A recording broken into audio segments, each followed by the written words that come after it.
How's it going, everyone? Jiivita here with a release overview for testing 226. This adds the first new crops to the farming system. These are the ornamental crops or the prestige crops, decorative crops, however you want to kind of classify them. These do not produce any kind of seeds or products or anything. They're purely for decoration. And interestingly enough, their seeds are actually crafted from the farming products as well as, say, like the decorative flowers that are already in the game. So like this one requires starberries and glade flowers. Ancestor's Blade requires basically wheat and a spine flower, etc, etc. They're all made in a refinery. They'll take a little bit of spark, but as you can see, they're pretty straightforward and easy to make. And these are the only crops that have the unique ability to, well, wilt. So they will die eventually. You can use fertilizer to both improve the look of them as well as prolong their life. That being said, I can imagine people still using even the wilted version of these plants as decoration, as this wilted ortweed just begs to be planted in some sort of like creepy graveyard type setting. But as you can see here, each crop has essentially 6 stages. None of the crops will provide prestige until they are mature. I'm not really certain which one of these are considered mature, but you have the seedling, it starts to grow, and I have my suspicions that these 3 growth stages are maybe considered as mature, as they're pretty similar to each other. But then of course the final growth stage is the wilted version. To give some clarification, this plant right here does look different because it is fertilized, so you can get this kind of improved look for the flowers just simply by fertilizing earlier. But let's go ahead, set that as fertilized as well as that one. So as you can see, they look pretty darn similar. And it's also good to note that there is kind of difference in sizes, just like with all the surface resources and the current decorative flowers, because you can take a look at the growth stage of this one. It actually, even though these two are the same growth stage, they differ in height and size. And as you can see, kind of grows up and then grows down a little bit. So just before it wilts, that's almost, I guess, kind of an old age growth stage, it almost seems like. And another amazing thing is that these have the full range of like 255 colors. So depending on what color flower you use to craft these will determine the color of the end product. So pretty awesome. But taking a look at these seeds, you can see that all of them require anywhere from 3 to 5 crop sowing. They all ripen in 1 week, which I'm a little unclear. Is that 1 week to basically wither, or is it 1 week to reach basically maturity, at which point they'll give you prestige and then they'll live a period of time after that? Basically just we'll have to wait and see.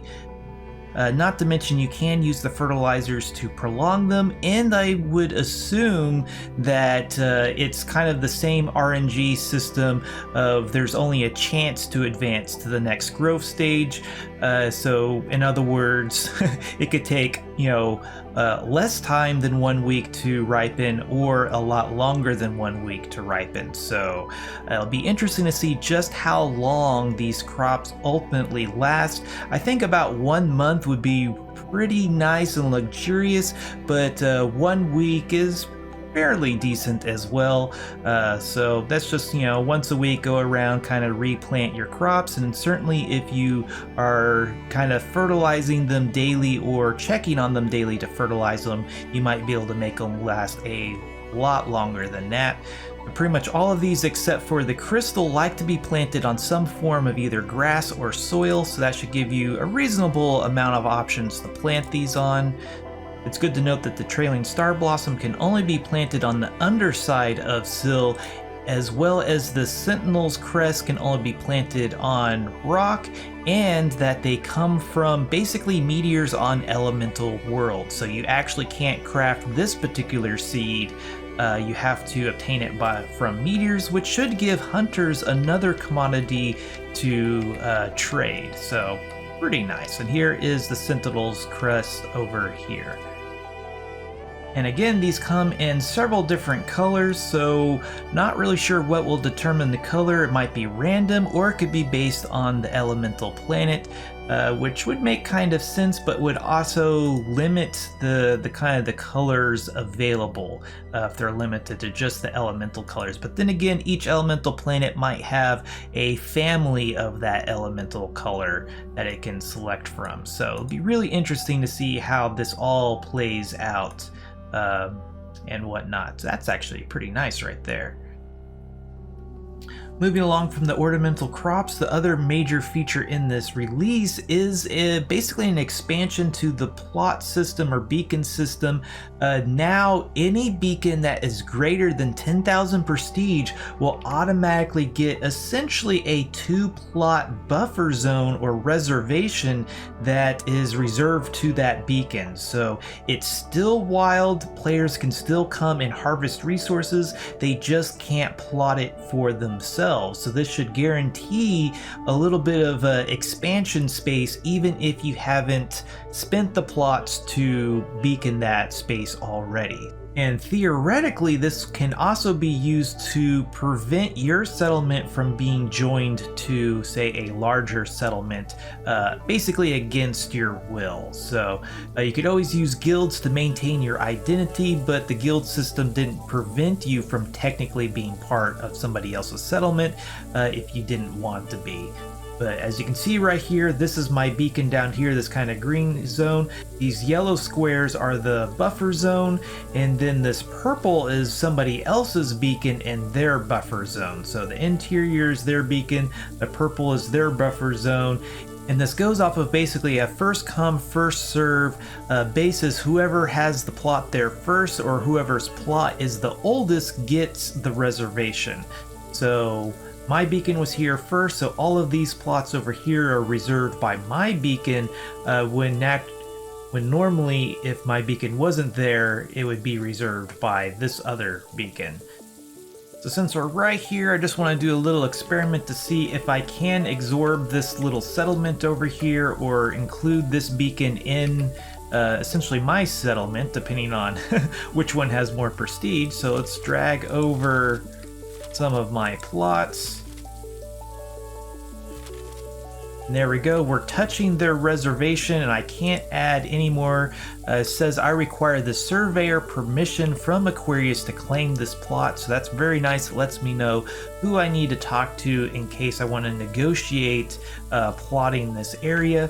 So there are a number of new beacon permissions that will allow you to either give to your friends permission to plot in your reservation area, or you can even disable it altogether if you don't want to reserve any plots whatsoever, which will make kind of community builds and things like malls a lot easier to set up. But all of this is kind of turned on by default, and yeah, I'm not able to absorb this settlement basically, or probably rather be absorbed by the settlement. So that is very nice. But jumping over to the beacon, we can head over to options, and there is the option to turn off this new protection system or the reservation system. So just click on this and you can click allow, and then of course you can turn it right back on. But then also you can come over here, and for all of your friends, let's say I want to allow Gorilla Stomp to plot my reserved area, I can give him the surveyor permission, and then he can claim my reserved plots for his own. So in other words, you can contact the owner of the reservation, kind of talk to us like, hey, can I expand my beacon into your reserved area? And they could give you this permission to allow you to do so, or they could just turn it off altogether. And yeah, so all in all, a pretty cool system, especially considering this basically prevents people from forcing your settlement to be a part of a larger settlement. I know that will make quite a few people happy. My few concerns though is how this will maybe complicate doing community builds like the shopping malls and etc., since all of this is turned on by default. Yeah, it'll be kind of hard to set up plots unless everybody turns it off, etc. Another concern I have is, say you're in a crowded area and you accidentally unplot one of your plots. and then somebody else's reservation kind of takes over that plot. Hopefully by default, once you unplot at least one plot, if it would be within your reserved area, it would do so by default, thereby, you know, reserving it for you, unless of course you pull back your plots to the point that you wouldn't naturally have a reservation there. So it'll be interesting to see exactly how everything plays out and how exactly it will work. And then finally, an amazing quality of life addition has finally made it into the game. There is now a search blank for basically anywhere that had the filters previously. So the filter has even gotten improvement. Instead of just being arrows that tab through the different filters, you can click on it and drop down menu style. It just shows you all of the filters. So if you're trying to go to farming, you can go straight to farming. Maybe I want to look at resources. It'll take me straight to the resource filter, but there is a search blank now. So let's say I just want to look at nothing but gold. It'll bring up all of the gold. Let's see here. What about Oort? So it brings up everything Oort related. So we have the rough Oort stone, the Ocean rice seed, etc., etc. Very nice. So let's see here. What if we want to look up all seeds? So it brings up everything that at least has seed in the name. So it doesn't bring up all seeds. So if we wanted to look at, say, the earthium bulbs, you'd have to